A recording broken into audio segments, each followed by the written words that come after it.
Hey guys, I apologize for any wind noise. It's pretty windy out here. I just want to ask, I have a no crank, no start in this 2010 Audi B8 A4 Quattro. Just want to know if there's like a fuse missing here. I got the car not running. It does click and start the solenoids, everything states. I'm going to confirm if the engine turns over and stuff. There's a bunch of what's connected. I just realized. It's kind of easy to get photos on YouTube, guys. I don't know which site to post the media on. I'm out to this guy's a little bit of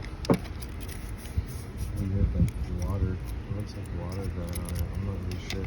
I'm gonna check all this stuff right now though, and I'm just worrying about that battery cable.